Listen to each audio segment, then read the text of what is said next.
Ahoy toy, welcome to Transfixed, the channel with a real head-on for Transformers cartoons. Tonight, I just wanted to talk about the Headmasters cartoon. So, you may already know this, maybe you don't, maybe that's why you're watching this video. But in Japan, they had their own exclusive cartoon series back in the late 80s. Of course, in North America, we had the first two seasons of the G1 cartoon, we had the movie, and the third season, now spoiler alert, if you haven't seen the movie, Optimus Prime dies for the first time. And then in the third season, we deal with the new characters that were introduced in the movie, like Springer, Cup, and RC, and Rodimus Prime, of course. And then the fourth season was kind of a hastily done thing. There was supposed to be it was a very short season. It was just supposed to be 5 episodes to introduce the Headmasters and the Target Masters, and the Throttlebots showed up.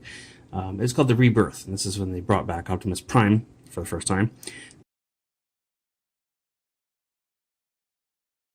Now that was actually cut down to 3 episodes from 5, so that's why it was really rushed. So after the third season in Japan, they didn't have the Rebirth. They had a whole new series that they did, which was called the Headmasters, and it ran for 35 episodes from 1987 to 88. Now there's some big differences in this show, and I wanted to talk about it and just tell you the main episodes that you should watch if you're interested in watching it, but you don't want to watch all 35 episodes, which I wouldn't blame you for. It is not the best, and especially, being from a Western audience, I suppose, there are some cultural differences you'll notice, and of course the language is different. You've got to watch it with subtitles, or there is the infamously bad dub that you could listen to. So now, if you do want to watch this show, it was available on DVD, but and the DVD has commentary on at least the first 3 episodes. I don't think it goes further than that, and we'll talk about the commentary. But you can also get it, well, let's be honest, you can just get it from the Pirate Bay. I just downloaded this show and the other series, and I'm going to talk about all of them, but starting with the Headmasters, because of course that one came first. Now, I mentioned the commentary. That was done by Chris McFeely, who knows a lot more about Transformers than I do, and does a lot better job of explaining it than I do. So, to be fair, he does have a YouTube channel called Chris McFeely, and he does a series called The Basics, where he talks about certain characters or focuses on certain aspects of the Transformers universe. It's great. You should definitely check it out. Now, don't get me wrong. If you're watching my videos, I really appreciate it. But, he's much more professional than I am. So you should definitely check out his channel if you haven't already. But I hope you do stick around and listen to me babble on about this, because it's pretty interesting. I'm going to keep it short if I can.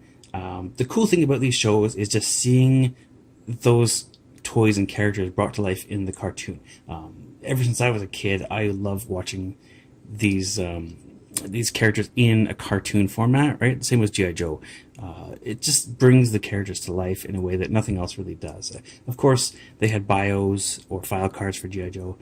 You had comic books to support it, but just something about the animation, seeing it move on screen and hearing an actor bring the voice and personality to life, it just really breathes life into those characters. I'm sure that a lot of us felt that way. That's why they made these cartoons and sold so many toys. But so the thing was, with the later toys that came along, I didn't see them in the cartoon. I didn't see the Rebirth, and there's other characters that weren't in the Rebirth. So I thought it was really cool to go back and watch this and see these characters on screen, like the Horrorcons, or the Headmasters, of course, the Target Masters. So where do we begin? In the broad brushstrokes of the differences, there's quite a big difference right off the bat with the Headmasters in the North American lore, in the comic books and the Rebirth cartoon. Of course, they had these Nebulans, which were these aliens. Basically, they were green humans from the planet Nebulos. But a faction of the Transformers left Cybertron to go and find peace. They ended up on the planet Nebulos, right? And to make peace, they took off their heads. I might be conflating. This is the comic story from the cartoon story, but basically, somehow they binary bonded these Nebulans to the Transformers, right? So the Nebulans. Now, this is something that really disturbs me. Actually, the reason I don't like the Western story. Somehow, you've seen the toys. The Nebulans transform into the heads, which means I guess they just bend over. But when it comes to like Power Masters, their legs go sideways and split around, and the Target Masters are crumpled up.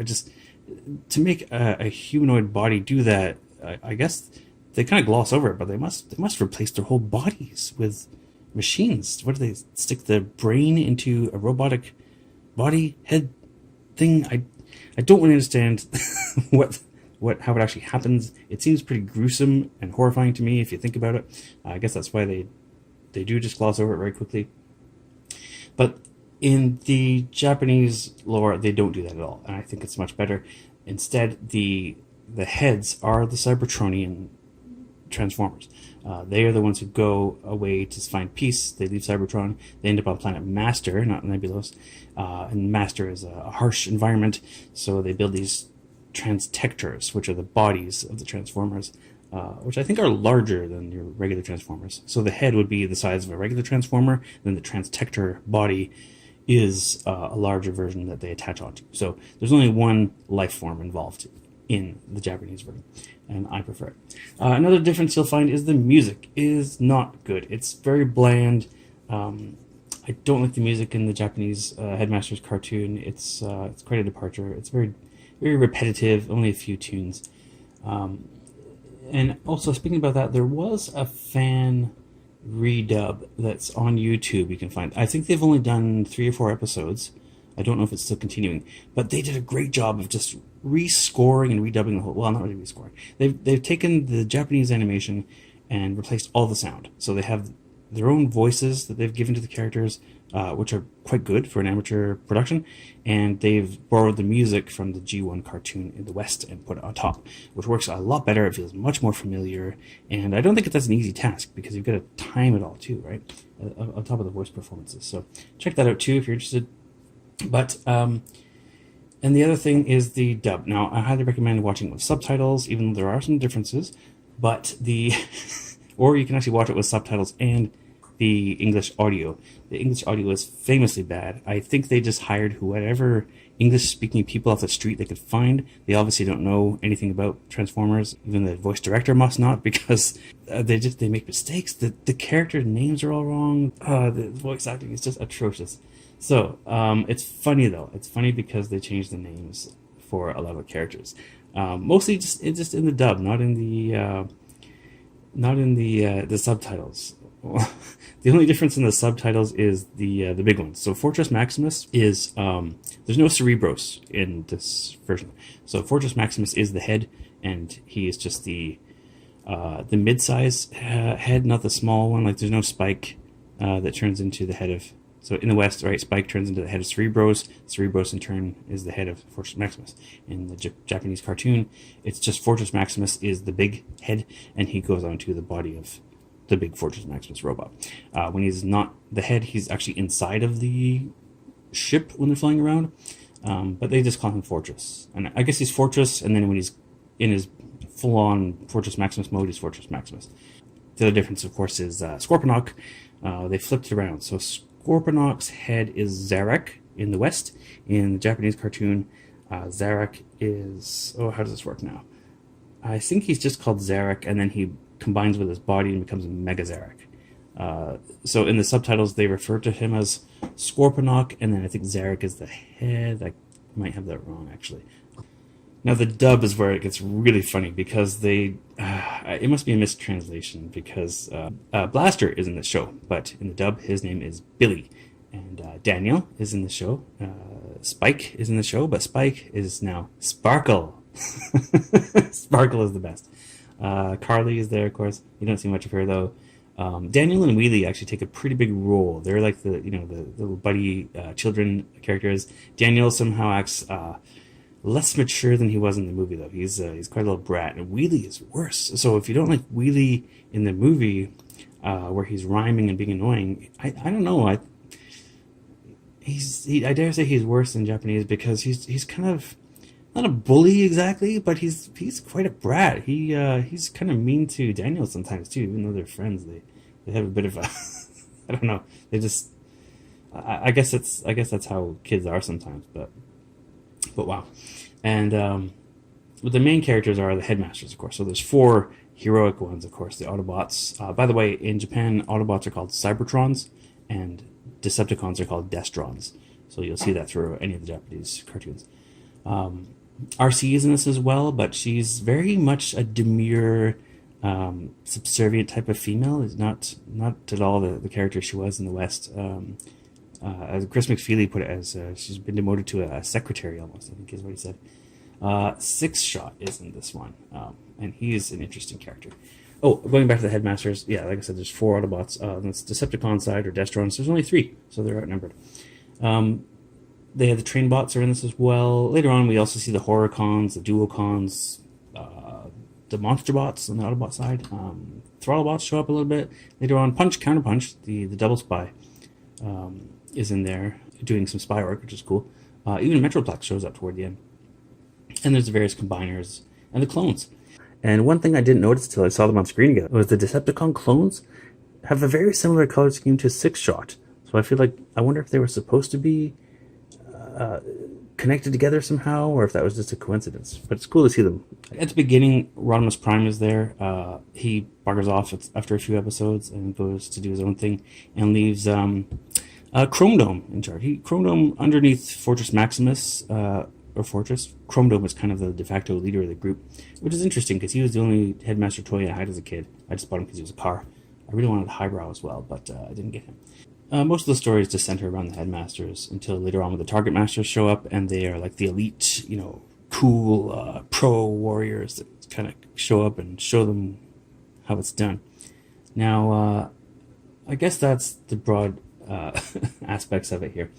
And getting into the specific episodes, this is where I'll give you the spoiler warning in case you do want to watch this and be surprised.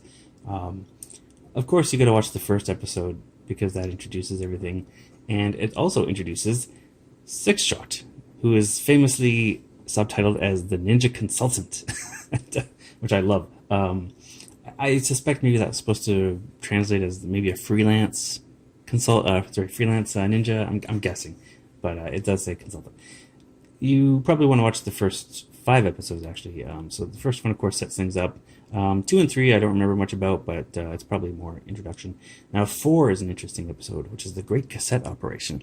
Now, here is a big plot point wherein Blaster, or Billy, and Soundwave have a one-on-one confrontation, a big fight to the finish, and they do finish each other off. Soundwave bloody well explodes and also kills Blaster. So they kind of kill each other, they take each other out.